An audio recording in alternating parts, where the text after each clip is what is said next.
నమస్కారం.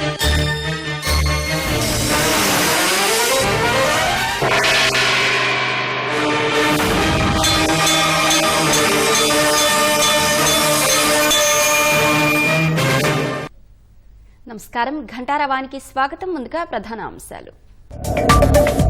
వైసీపీ నేత చెవిరెడ్డి భాస్కర్ రెడ్డికి హైకోర్టులో ఎదురుదెబ్బ. పోక్సో కేసులో క్వాష్ పిటిషన్ కొట్టివేత.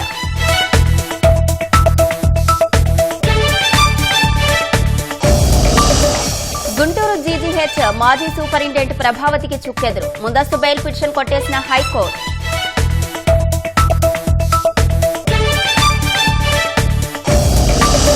సింగిల్ విండోతో నిర్మాణాలకు సులభంగా అనుమతులన్న నారాయణ. రియల్ ఎస్టేట్ రంగ వృద్ధికి ఊతం లభిస్తుందని వెల్లడి.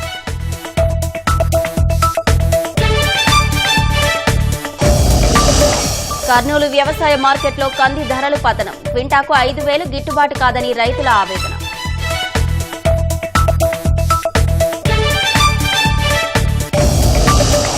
తెలంగాణలోని ఐలాపురంలో రోడ్డు ప్రమాదంతో 5గురు మృతి. ఆగి ఉన్న లారీని ప్రైవేటు ట్రావెల్స్ బస్సు ఢీకొనడంతో దుర్ఘటన.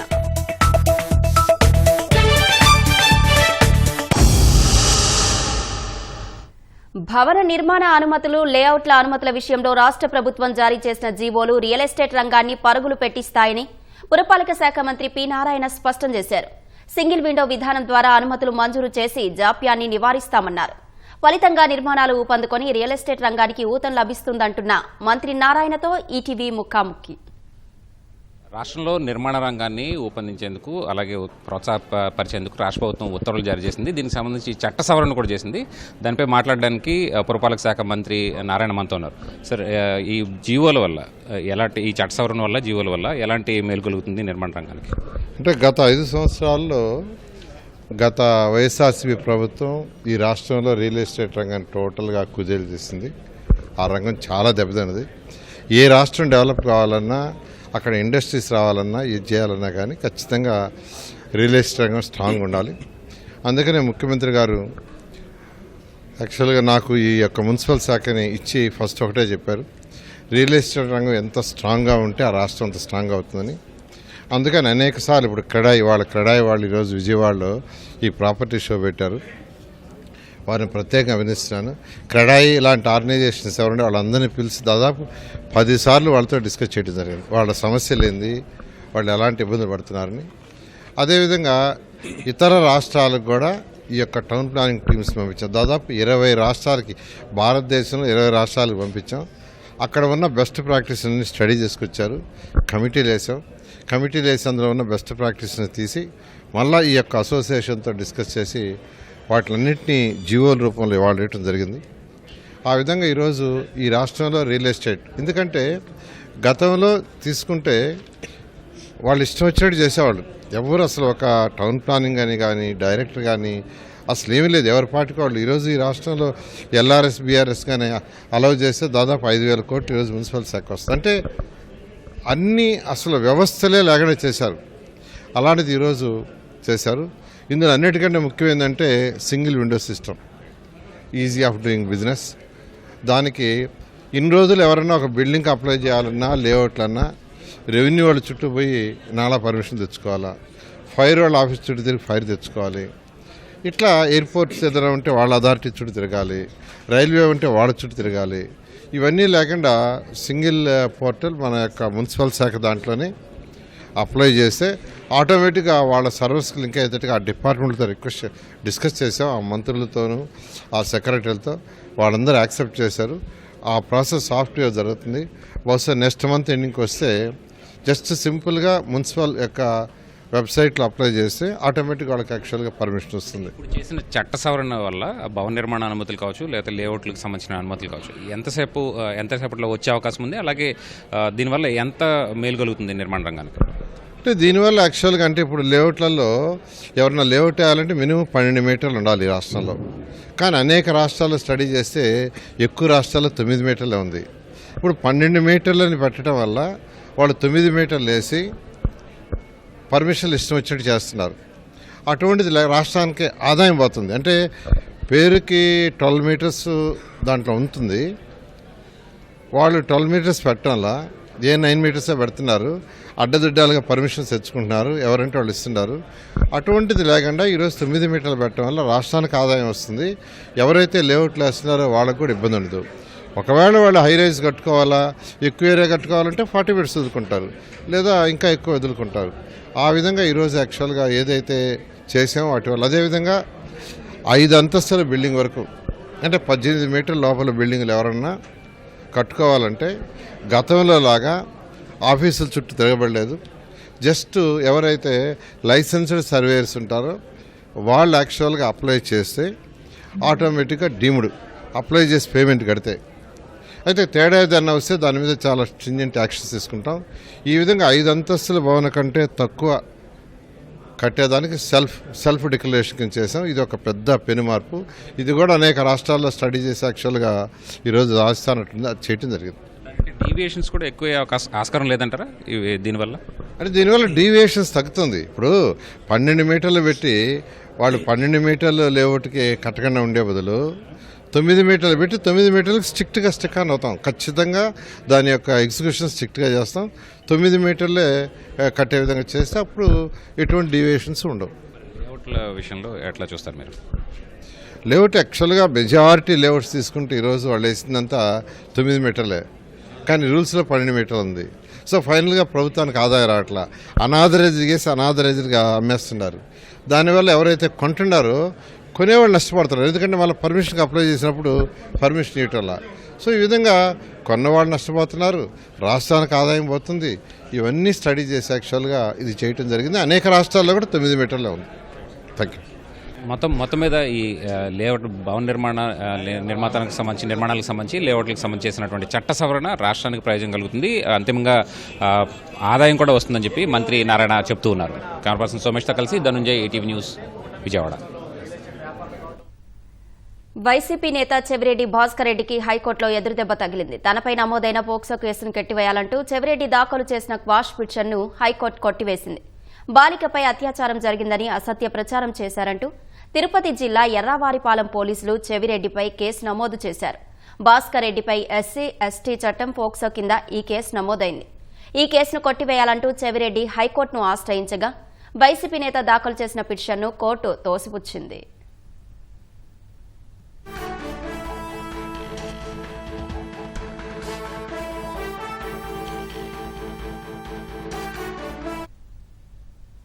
గత వైసీపీ ప్రభుత్వంలో అప్పటి ఎంపీ రఘురామకృష్ణరాజును కస్టడీలో వేధించిన కేసులో గుంటూరు జీజీహెచ్ మాజీ సూపరింటెండెంట్ డాక్టర్ ప్రభావతికి హైకోర్టులో ఎదురుదెబ్బ తగిలింది.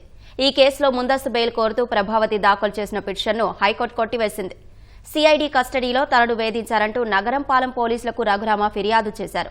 అప్పట్లో జీజీహెచ్ సూపరింటెండెంట్గా ఉండి తనపై తప్పుడు నివేదిక ఇచ్చారని ప్రభావతిపై రఘురామ ఫిర్యాదు చేయగా కేసు నమోదు చేసిన పోలీసులు ప్రభావతిని ఏ5గా చేర్చారు. ఈ కేసులో తనకు ముందస్తు బెయిల్ కోరుతూ ప్రభావతి పిటిషన్ దాఖలు చేయగా విచారణ జరిపిన హైకోర్టు పిటిషన్ను కొట్టివేసింది. జైలుకు వెళ్లాల్సి వస్తుందనే భయంతో అనంతపురం జిల్లా వజ్రకరూరులోని బోడిసానిపల్లి చెరువు సమీపంలో చెట్టుకు ఉరేసుకుని ఓ వ్యక్తి ఆత్మహత్య చేసుకున్నారు. వజ్రకరూరు మండలం రాగులపాడు గ్రామానికి చెందిన శ్రీకాంత్ వివాహితతో అసభ్యకరంగా ప్రవర్తించారని పోలీసులు తెలిపారు. సదరు వివాహిత కుటుంబ సభ్యులు శ్రీకాంత్ను మందలించి పోలీస్ స్టేషన్లో ఫిర్యాదు చేశారని వివరించారు. ఈ విషయం తెలుసుకున్న శ్రీకాంత్ తన సోదరి ఊరికి వెళ్లగా అతని బావ సుధాకర్ సైతం మందలించారని తెలిపారు. శ్రీకాంత్ అక్కడి నుంచి వెళ్లిపోయి బోడిసానిపల్లి చెరువు గట్టి సమీపంలో చెట్టుకు ఉరేసుకుని ఆత్మహత్య చేసుకున్నారని పోలీసులు చెప్పారు. మృతుడిపై గతంలోనే వజ్రకరూరు పోలీస్ స్టేషన్లో పోక్సో కేసు నమోదైంది.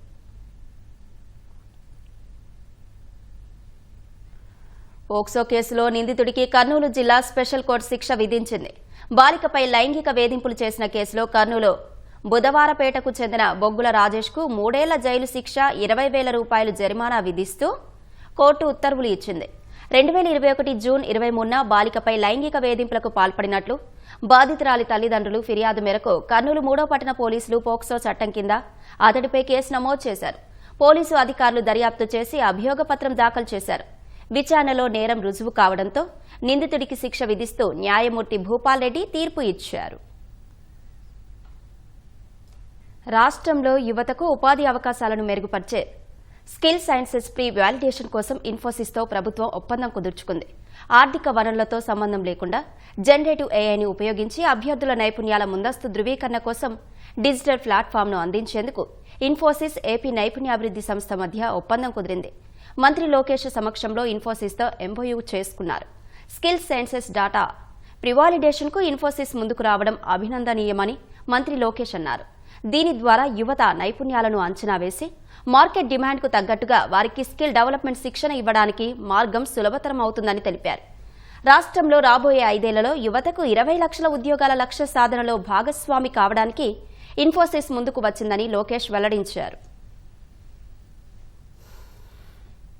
కర్నూలు వ్యవసాయ మార్కెట్లో కంది ధరలు ఒక్కసారిగా పడిపోవడంతో రైతన్నలు ఆందోళన వ్యక్తం చేస్తున్నారు. ప్రస్తుతం మార్కెట్కు ప్రతిరోజు 4,000 క్వింటాలకు పైగా దిగుబడులు వస్తున్నాయి. నెల రోజుల క్రితం క్వింటా ధర 12,000 రూపాయల వరకు పలకగా ప్రస్తుతం గరిష్ట ధర 7,500 రూపాయలు పలుకుతోంది. కనిష్టంగా 2,000 రూపాయలు, సరాసరిన 5,000 రూపాయలకు కొనుగోలు చేస్తుండటంతో గిట్టుబాటు కావడం లేదని రైతులు చెబుతున్నారు. వాతావరణ మార్పుల కారణంగా దిగుబడులు గణనీయంగా తగ్గిపోయాయని, క్వింటా కనీసం 10,000 రూపాయలతో కొనుగోలు చేయాలని కర్షకులు కోరుతున్నారు. మరిన్ని వివరాలు మా ప్రతినిధి శ్యామ్ అందిస్తారు. కర్నూలు వ్యవసాయ మార్కెట్లో కంది ధరలు భారీగా పతనమవుతున్నాయి.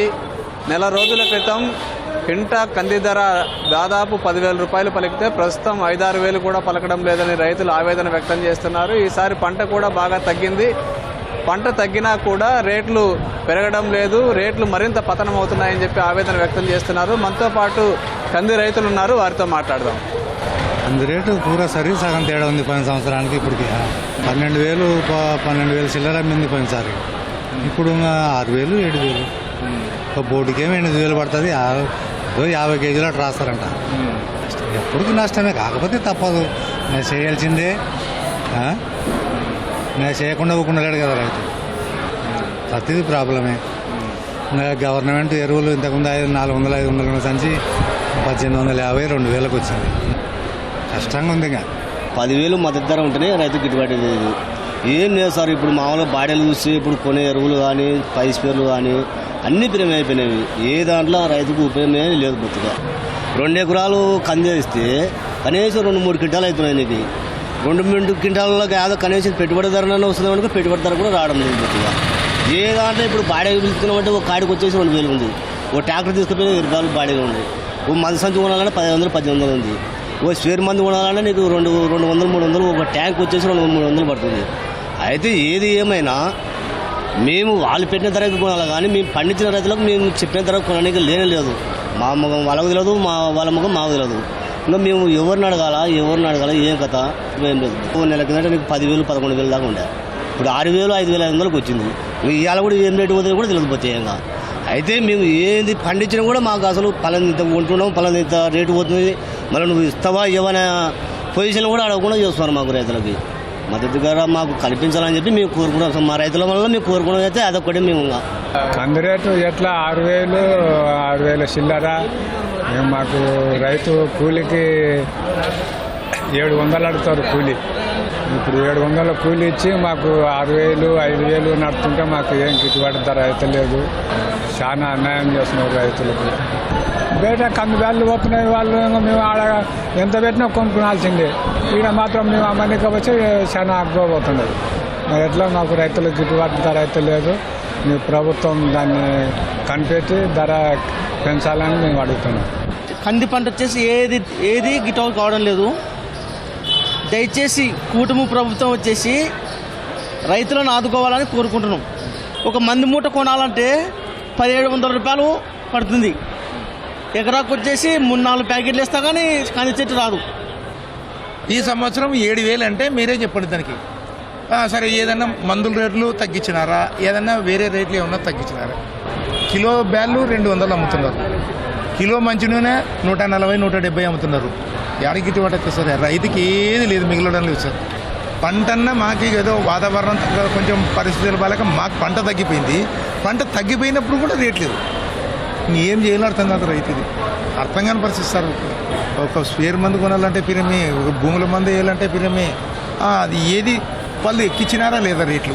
మళ్ళీ ఈ రైతుకి ఎందుకు ఎక్కారు సార్? అది 1,400 ఉన్న మూట మందు మూట 1,800 చేసినారు. వాళ్ళకి ఎవరు చెప్పినారు ఎక్కేమని? సరే, మాకెందుకు ఎక్కారు?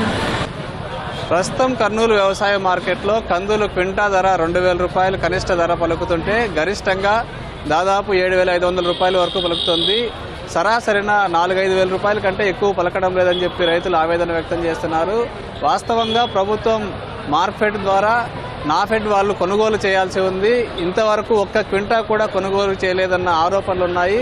ఇప్పటికైనా ప్రభుత్వం స్పందించి కందులను కొనుగోలు చేయాలని రైతులు కోరుతున్నారు. కెమెరామెన్ శేషుతో శ్యామ్, ఈటీవీ న్యూస్, కర్నూలు.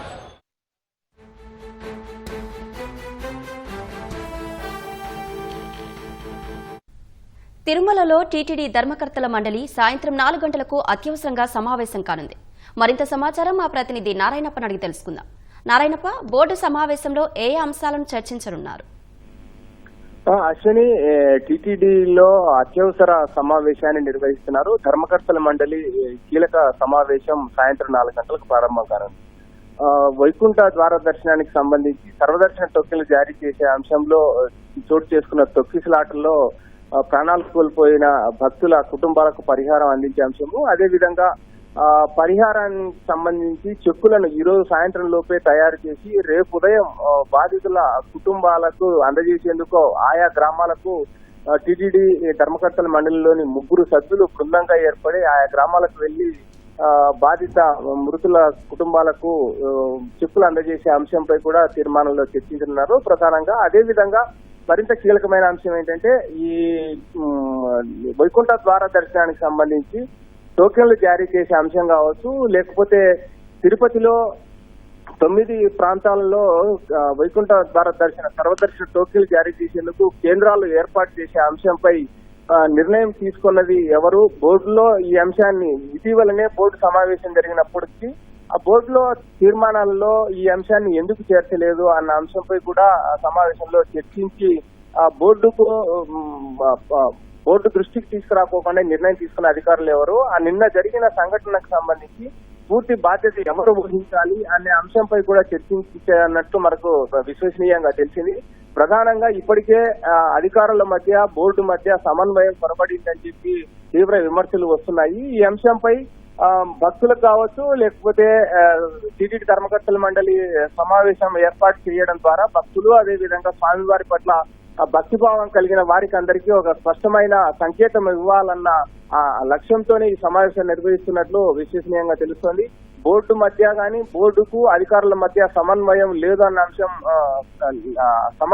సమన్వయంతోనే పనిచేస్తున్నారన్న అంశంపై కూడా ఈ సమావేశంలో చర్చించేందుకు అవకాశం ఉందన్న అభిప్రాయం వ్యక్తమవుతుంది. మరోవైపు గడిచిన కొంతకాలంగా తిరుమల తిరుపతి దేవస్థానం అంటే ముఖ్యమంత్రి చంద్రబాబు నాయుడు పదవి బాధ్యత చేపట్టిన తర్వాత తిరుమల నుంచే ప్రక్షాళన ప్రారంభిస్తారని చెప్పి ప్రకటించినప్పటికీ అంత మేర ఆశించిన మేర ఆ తిరుమల తిరుపతి దేవస్థానంలో మార్పు చోటు చేసుకోలేదని చెప్పి అన్న అభిప్రాయంపై కూడా పూర్తిగా చర్చించనున్నారు. నిన్న ముఖ్యమంత్రి తిరుపతిలో నిర్వహించిన మీడియా సమావేశంలో సమన్వయంతో అటు అధికారులు ఇటు బోర్డు సమన్వయంతో పనిచేయాలని, వ్యక్తిగతమైన ఈగోతో వెళ్లి టీటీడీ పవిత్రతను ప్రతిష్టను దిగదార్చే విధంగా వ్యవహరించదని చెప్పి ఆయన ఓపెన్ గానే సూచించిన నేపథ్యంలో ఈ సమావేశం నిర్వహించి అటు అధికారులు కావచ్చు ఇటు బోర్డు సభ్యుల మధ్య సమన్వయం ఉంది అని సంకేతం పంపించే లక్ష్యంతో ఈ సమావేశం నిర్వహించుకుంటున్నట్లు విశ్వసనీయంగా తెలుస్తోంది. అశ్విని, ధన్యవాదాలు నారాయణప్ప.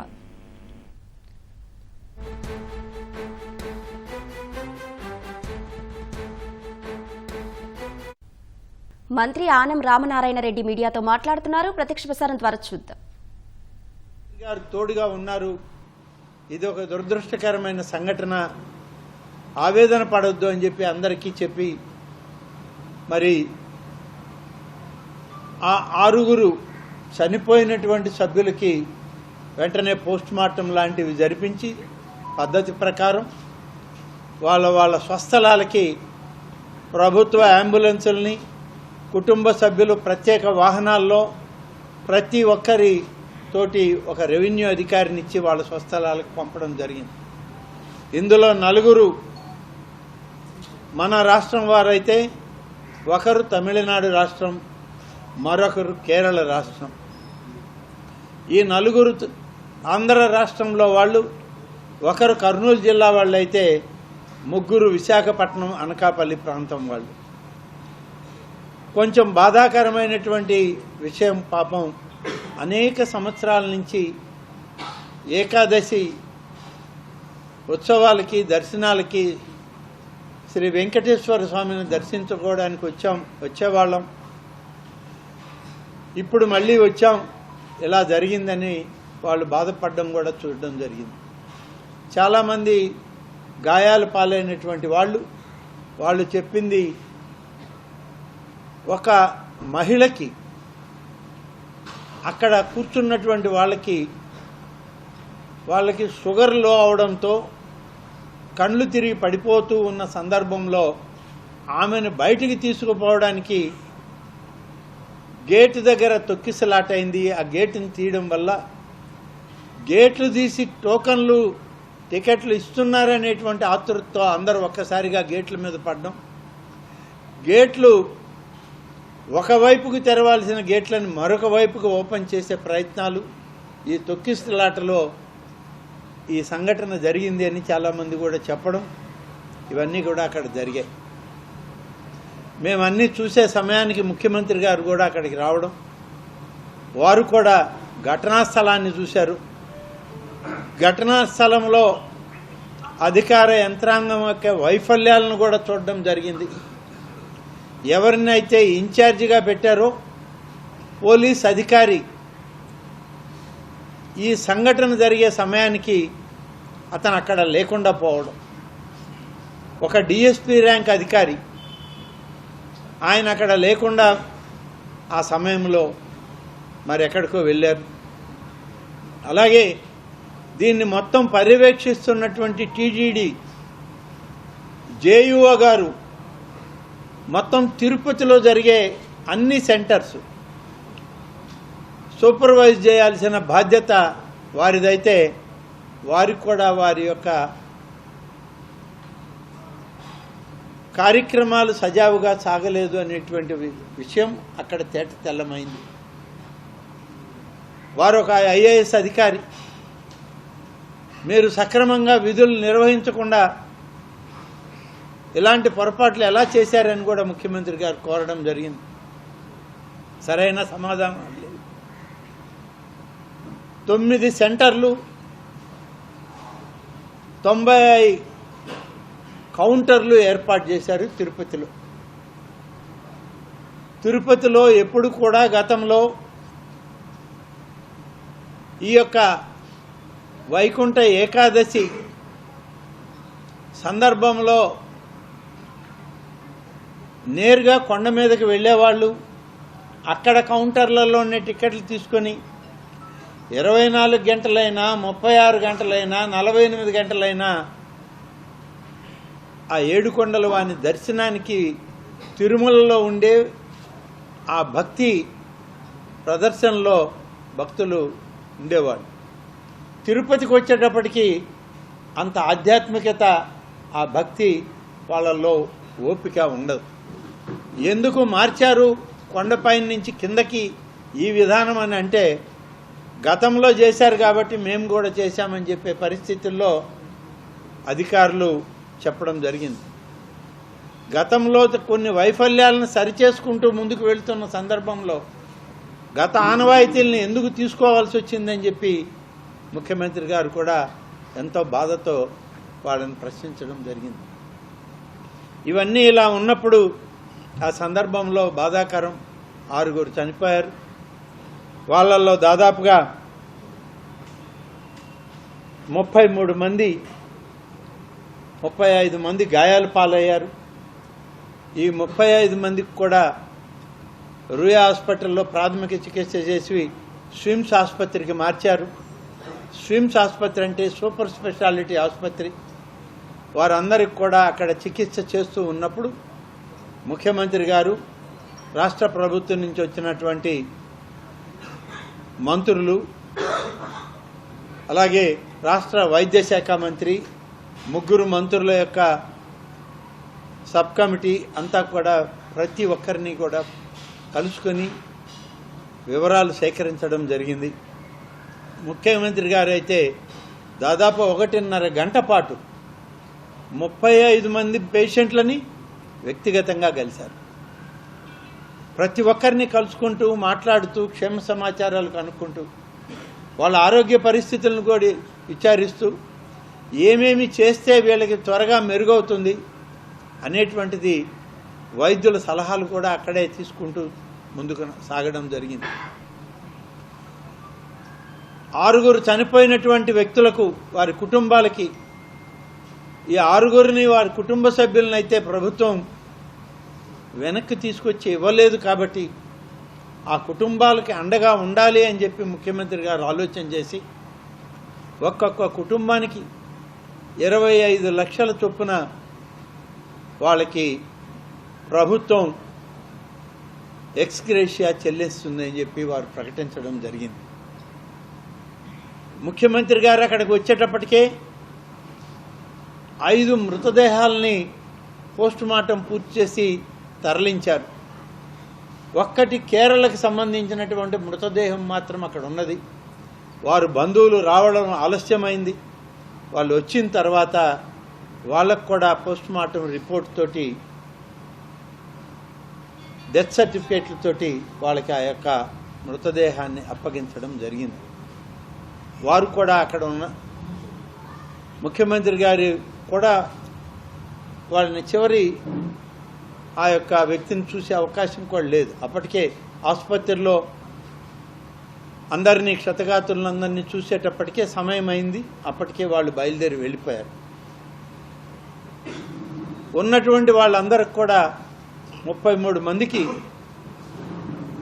2 లక్షల రూపాయల లెక్కన స్వల్ప గాయాలు, వాళ్ళకి సీరియస్ గాయాలుగా ఉన్నటువంటి వాళ్ళకి ఇద్దరికి 5 లక్షల లెక్కన చొప్పున వాళ్ళకి ఎక్స్గ్రేషియా చెల్లించాలని ఆదేశాలు ఇచ్చారు. అలాగే చాలామంది ఈ గాయాలు పాలైన వాళ్ళు గ్రూపులుగా దర్శనార్థం వచ్చారు. ఒక్కొక్కరుగా రాలేదు.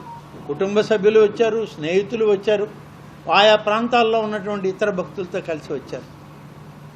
మేమందరం కూడా స్వామివారి దర్శనం చేసుకునే ఇక్కడి నుంచి వెళతాము, మాకు ఒక అవకాశం కల్పించండి అని చెప్పి ప్రతి ఒక్కరూ కూడా ముఖ్యమంత్రి గారిని అడిగినప్పుడు అది అందరి మనసుల్ని కలిసివేసింది. ముఖ్యమంత్రి గారి మనసు కూడా కలిసివేసిన సందర్భం. ఆ యొక్క భక్తి పారవశ్యాన్ని అంత బాధలో కూడా వాళ్ళు మేము దైవాన్ని దర్శించాలని వచ్చాం, మాకు అవకాశం ఇవ్వండి, తర్వాతనే మేము ఊర్లకు వెళ్తామని అంటే వెంటనే ముఖ్యమంత్రి గారు ఆదేశాలు ఇచ్చారు. వైకుంఠ ద్వార దర్శనం ఇక్కడ ఉన్నటువంటి వాళ్ళకి వారితోటి వచ్చిన వాళ్ళందరికి కూడా ఆన్ ప్రయారిటీ ద్వార దర్శనం చేయించి వాళ్ళ ప్రాంతాలకి స్వస్థలాలకి